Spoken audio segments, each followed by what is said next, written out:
I joke all the time, and I tell the NFL actually means not for long. Yeah, yeah. So, spent 5 years in the league with the Packers, Jaguars, Packers, St. Louis Rams, Oakland Raiders, and Colts.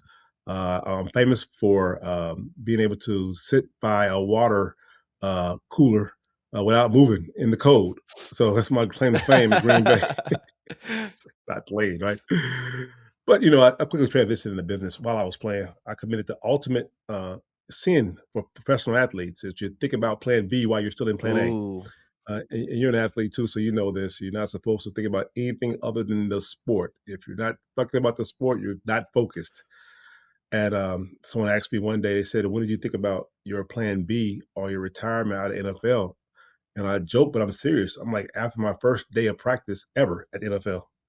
After the first day of ever practicing NFL, I realized that I need a plan B. Uh, 'Cause I may not be here long. So quickly transitioned into real estate. So once I left the NFL, it was a smooth transition for me because I already started my businesses, real estate development. In many capacities. I initially started buying houses and rehabbing and renting, then buying houses and rehabbing and mm. selling, and then start to build houses and build multifamily houses and kind of go from there. And in between time, I have other businesses, but real estate has been my main thing I've done since 2004. You said something interesting there. I kind of want to drill down on it. You said that the cardinal sin is to think about like life after, whether it be football. I mean, football is probably one that you have to think about the most. Like football and MMA, it's like this career can't last that long, right? Everybody kind of knows that. Yeah, Everyone is thinking like, well, it's not me, right? I'm not going to be the guy yeah, yeah, who's, yeah.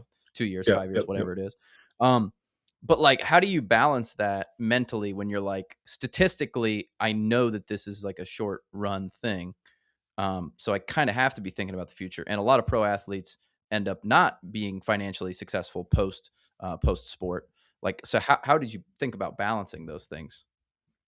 Um, I think that the biggest thing is when I did get there, I realized how short this could be. I think that theory comes when you first before you get there, like when you're in college and high school. You're like, I know it's only 3 years, only this, only that.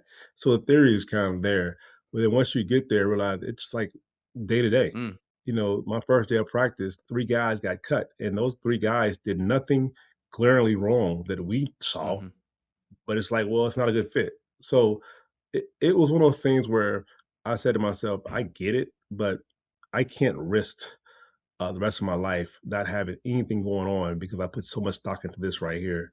So you're willing to take that chance, and you can walk and chew gum at the same time. Instead of hanging out sometimes and partying, I was studying about business, mm, or instead of going to this event or going to this dinner, I was studying business. So I would say this: actively doing business didn't happen to like my second, third year in the league, but I did a lot of research, a lot of reading, a lot of shadowing other business owners. So there's a lot of free time you can have. It's how you spend that time because we started practice at maybe 7 and we were probably done with everything about 2:30 every single yeah. day. And then you have the off season, so you do your training in the morning time. So there's plenty of times to, if not start another business, to learn a lot about, how it works and how to do it. But the biggest hurdle was me not feeling guilty about doing it. And you taught from day one that you got to be focused. If you're doing anything else, you're not focused. Mm, So once I got over the guilt of thinking about something else, and it wasn't me saying to myself, I'm not good enough. It's saying I'm an adult. I got to figure out what's best for my yeah. future.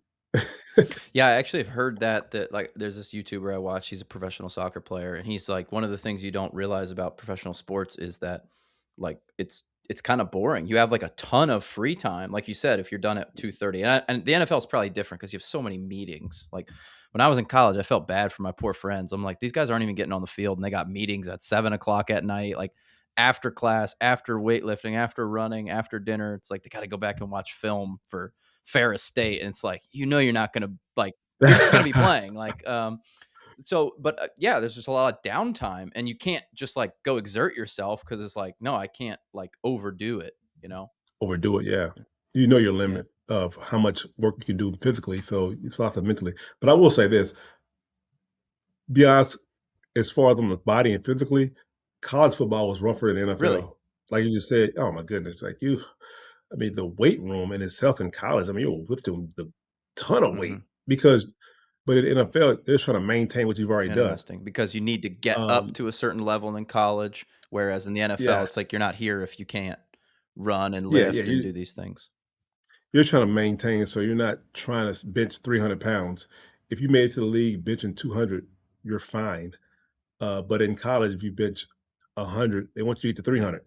So they're constantly pushing you to push your body to get its maximum if they can. But NFL, you've already maximized what you can do. You're just trying to maintain that, and you get better, incrementally better. But for the most part, in high school, in college, you're 19, 20, they're trying to put 40, 50 pounds on Yeah. you or 30 pounds on you. So it takes a lot of work to do that. In pros, you're going to maintain your weight. So a lot of the training stuff, you do more of it in college than the Yeah, pros. this was kind of that controversy, you remember with Tom Brady's trainer who like was coming in and he was like, Tom Brady doesn't need to bench. Tom Brady doesn't need to do all this stuff. And the trainers were like, you don't get a set like the routine. And then I think like they got really upset because Gronk was like, well, wait a minute. Tom looks amazing. Tom's moving great. Like maybe I should be doing his workouts. And the trainers were like, no, no, we make the rules here. I can definitely see that as trainers have egos because they want to be the experts in the building, but also from a liability standpoint, the NFL or the teams hire trainers based on scientific research. They're anything. I mean, it's like anything, like an accounting or anybody. They want to hire someone who is an expert at it, who's very very good at it. You raise them off the street, they don't know about. How do they know if this stuff is even scientifically Hmm. based? And they're paying you $12 million a year. They're not gonna risk that. It's like, who is this guy? Get him out Yeah. of here. Yeah, there's probably a million of those guys that, but Tom found one that did a great job. But the million and one trainer out there say they got the best, and you can't trust that. So you'd rather have a team trainer who you vetted and who you know can work with NFL players. So I could definitely say that could be a problem by bringing an outside person Mm. in. So you said on day 1 in the NFL, you saw 3 people get cut. Was there, like, another moment where you're like, "Ooh, like, this is a hard business to be in," like, seeing an injury or, going up against a certain player where you're like, "Ooh, wow, this is a big challenge." I would say what was interesting about being there was when I did get there, I realized I'm just as good as these guys Yeah, are. well, that's Like I would amazing. just as good they are and all those things. But then you start looking at things like contract sizes, where I got picked at. Those things matter. How much money they have vested in you, Right. that matters. And because, if you got a guy they're paying 8 million a year and their guy they're paying 400,000 a year, and that guy's paying 8 million is not playing, somebody has to answer for that Mhm, because that's the owner's money. mhm, So the coaches would rather say, okay, let me pay the guy. He may not be as good, but because we're paying him more, we want him to play. mm, So you look at the politics of it, and you get it. That's just the way things are. You got to figure it out. But once you kind of get in, you realize the politics of it. That a guy who may not be as good as you, but they got drafted higher than you, or they got their contracts higher than yours, is going to play over you because they have more money vested in them. So seeing those things was an eye opener to be in a position where you're performing very very well, but you're not moved to depth chart. You're like, why not? But then you realize, okay, I know why not. mm, My contract isn't big enough. They're not having invested in mm. me. And you have to have a lot of things go your way, a few injuries for you to get that opportunity. But for the most part, those are the realities that I saw early on, which once again made me think to myself, yeah, I need to think about what's next. Yeah, just wrong coach, wrong moment in time, wrong system for you. Like any of those things can Yeah. kinda new coach comes in, doesn't know you, brings in the guy he knew from his past, job or whatever, and it's just not Yeah, you. when you're undrafted or they don't have much money vested in you, you don't have any leverage. So anything can go anyway at that point in time, and that's just the way it is.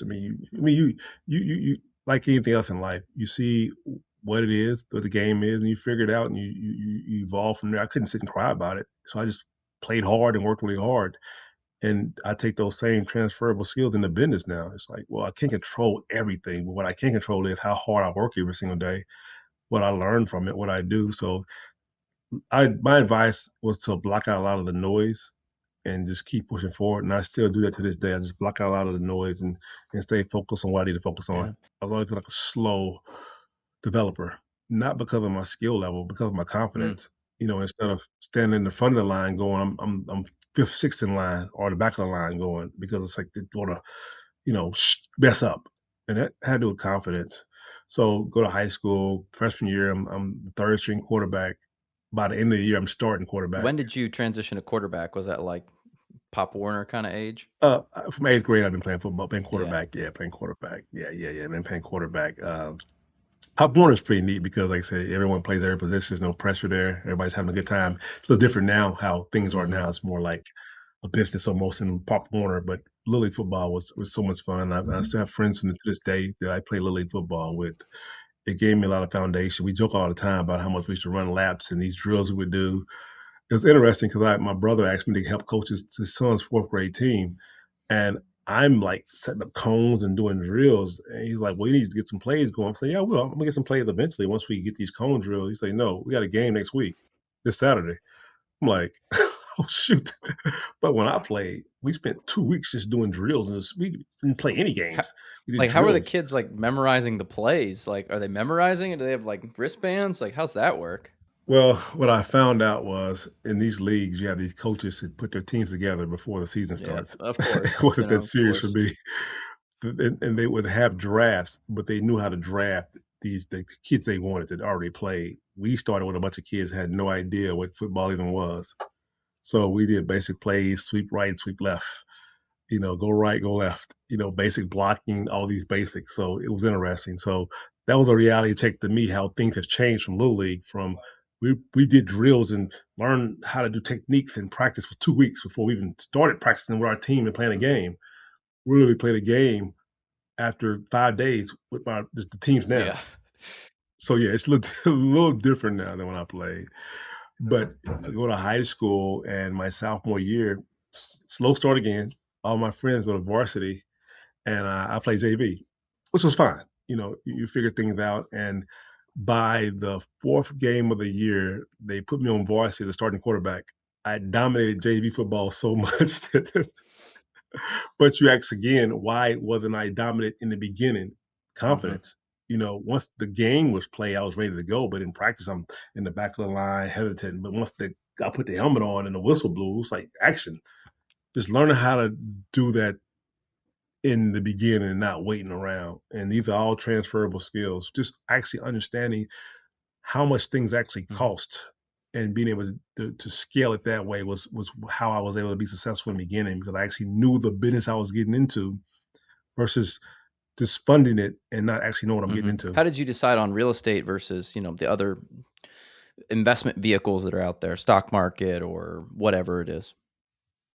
Yeah, I think that growing up where I grew up at, we don't know much about the stock market, honestly. And having an opportunity to have a lump sum of money, I didn't understand what investments looked like when it comes to the stock market or anything like that. I just knew that I wasn't going to be able to make a ton of money Mhm. quickly.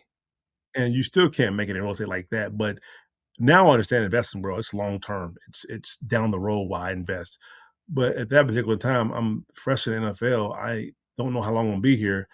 What is one of the things that I can do to get a quick return? And that was the real estate. The vehicle was real estate. And you gotta think that was the market was really, really hot. That was I was gonna say, pre-crash. you had a couple of year build up until '08. Yeah, it was pre-crash. So I was able If only you'd have been to in the NFL learn at, a like, lot. 2008, 2009, 2010, that'd have been peak right there, right? Yeah, yeah, yeah, yeah. So I was able to, benefit from how hot the market was in real estate at that particular time. So there's a once again not understanding any other vehicle other than real estate at the time. Then also it was hot, so that's one thing I wanted to get into. So how does that business scale for you? You buy a couple of I think that's a great thing. You buy one property and then you go, "All right, well, that wasn't that crazy. Like, I don't have to go check out the toilet at 2 a.m. that often." You know what freaks everybody out about being a landlord. How do you scale up from there? Well, I think what helped me out a lot was I bought in my community, in my neighborhood, in my area, my city. So I knew the city and I knew what rent. I knew all those things going into it. I knew what areas that like for example, if someone had mentioned me Fountain Square back then, I'm like, heck Yeah, no, I know yeah. that area over there. You It's still know, as we talked about, still right there on the edge. yeah, yeah, yeah. So knowing the landscape of my city, that helped out a lot. So I knew where I wanted to go to get top rent, and I knew where I wanted to go in order to be able to get properties that were going to have a little bit of equity in them and also grow. I knew the neighborhoods I wanted to stay away from, no matter what, how good the deal was. So but just by knowing my city and knowing where the hot spots are, that helped out a lot. And not going with trends, but actually being on the ground, understanding it. So I was able to buy in certain areas I knew that we're going to be pretty good and safe. I didn't take any risks. I didn't do any prospecting. They were pretty much safe deals. Didn't make a ton of money on the rents, but they were safe enough to learn and make a little bit of money on the rents. So that's why I started at just buying them and renting them myself. And then I go to the prospect of buying them and then Okay. selling them, because you kind of Yep. evolve, right? You kind of figure, okay, my capacity is met on me owning rental properties. I don't want to own any more rental property right now. Okay, I know a lot of buyers.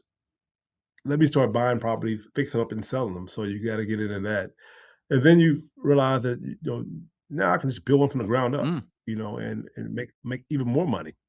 So that's when we start building from the ground up. I will say there were a lot of errors, a lot of mistakes in that process. One of the biggest mistakes I made would cost about two hundred mm, thousand dollars. I bought 3.5 acres in my old neighborhood, and I was going to build new houses for my entire neighborhood, and that dreams didn't quite work out like that. mm. Was it's Matter of fact, that land still sits vacant to this day, and that was darn near was it 20 years zoning? ago. Zoning issues or what? No, so not doing my due diligence and research and not understanding the entire aspect of real estate from a developer standpoint. I knew it from a landlord, from a rental standpoint. I knew it from a rehabber, sell to investor standpoint, but a development standpoint, I never did a development before, and I was like a dream to do. So what you do is you tend to listen to people who are the Mhm. experts. But what I didn't realize was consultants are consultants, and they may be experts, but their job is to Yep. get paid. And so I listened to consultants on what I should do as far as the development aspect of it. So the consultant I was working with told me that, based off our numbers, we could build about 35 houses on this. And of course, to scale it, and it pays for the infrastructure, the bill, and everything would scale out. So I even get prints made, everything made, drawings, renderings, all these things. And then what I wasn't told was, well, you got to get this place. You got to go to the zoning board Mm, first. So I go to the zoning board, and the zoning board tell me, yeah, based off this zoning and based off the setbacks and all these things, you may be able to get 17 mm. houses on here. Which to this day I can't understand why the consultant would tell me I can get 35, but he told me that after I paid Mm. him. So yeah, there we go. So of course, with 17 houses, that's not even going to cover the Yep. infrastructure. You know? Right. So that was a lesson I learned about doing your due diligence and putting a system together whenever you're going to do anything. So, like I said, property still sits. It's. I take care of it. It's a land that sits in my old neighborhood, but it's not a area that has been redeveloped by the city yet. So, trying to build something on it makes no sense right now. So, who Mm. knows? So development though, is that what you do primarily now, or do you do a mix of a variety of different these functions? So development been doing it since Mm. 2010 successfully. I would say around 2017 I started transitioning out of development. We still have a few small projects, and what I do more now is business Okay, acquisitions. interesting.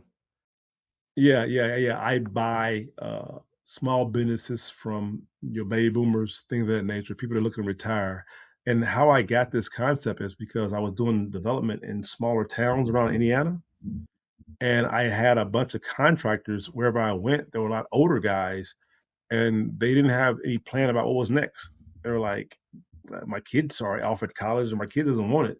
So that's why I realized that there's a space here for people retiring very Mhm. soon or going to retire in the next couple of years. And I just told you before about the mistakes I made in the beginning because they were all startups. How about buy a business that's already cash flowing, already going? So now you're not developing it. Now you're not starting it up, you're developing it and taking it to Mhm. another level. So that's what I've been involved with now is the business acquisition aspect of it, I of know that business. is very challenging, because you buy these businesses and you do the best due diligence you can, but, like, you find out that, whatever, the plumber that you bought the business of, it's like, "We don't have records of these things that happened," like, "We don't have" like, "Oh, the books are all kooky," and it's like, "Well, that was just how Debbie Mm, did them, and So that's Yeah, much less of a so predictable business than real estate. It can be much more high profit if you do it right, but I know that's a challenging business.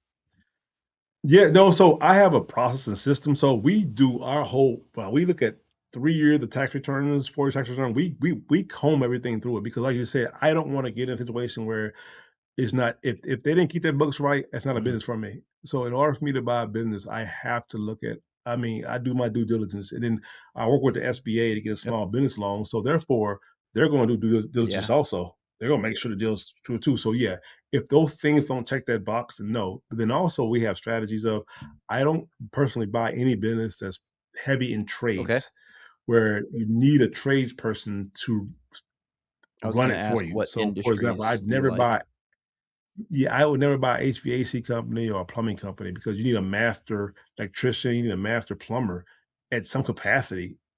I don't know how Yeah. to do that. And I don't have a master, I don't have a degree to do it. So you're heavily dependent on someone else. Also, me knowing the trade industry are struggling right now. So I stay away from those. I purchase right now B2B Okay. businesses. And because what I want to make sure is I purchase a business is not based on the Yeah. owner relationship with the customers. You know, there's a lot of businesses that people come just for the owner, and once that owner leave, the whole customer base may leave. So I focus on B2Bs. I look at the concentration of their Mhm. customers. I take the top three and I look at how much percentage of that is their revenue. If I find a business that's over 40% as one company, one customer, I walk away from it because that one customer leave, the 30 of business is gone. So I have a strategy on how to buy these businesses so I can not go through that. It's not, I mean, I'm not, put it like this, it's not a perfect system. Yeah. Things can happen, right? But it puts me in the best position possible to be successful with acquiring Mhm. a What would be business. like an example, like a business to business type company that you bought or you'd be interested in buying? Yeah, so I've purchased so far three pest control Interesting. companies, Okay. commercial pest control companies. So I try to focus on businesses that AI is not going to Most take definitely. Yeah. away. Yeah, and also even though you need a license to do it, I can train someone to do a Mhm. pest control. So it's commercial based businesses, but it's also businesses that it's not heavy trade or heavy license businesses. So pest control is one of them.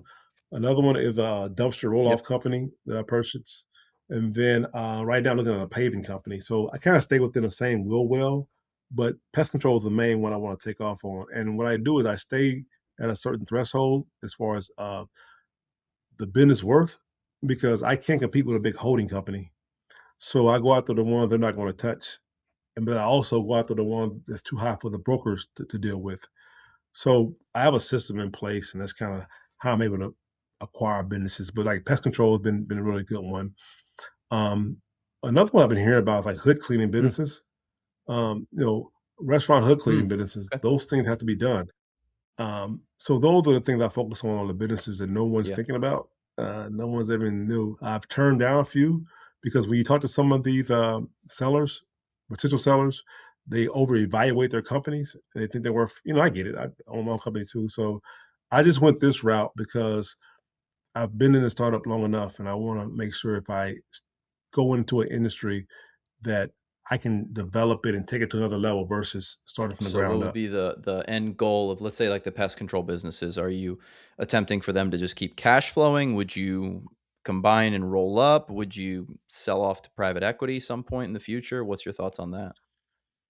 So this is kind of what separates me from other people who do this. I admit it for the long-term Yep. legacy hold. And that's kind of what I tell these business owners before they sell to me that I want to keep it open and I want to keep open these smaller towns because smaller towns are dying because the businesses Yep. are leaving. And some are leaving because they're going to big cities or some are leaving because the owners are retiring. Think about that pest control company I bought. It employs 24 people. That owner who was 68 at the time the kids didn't want it, what was going to happen?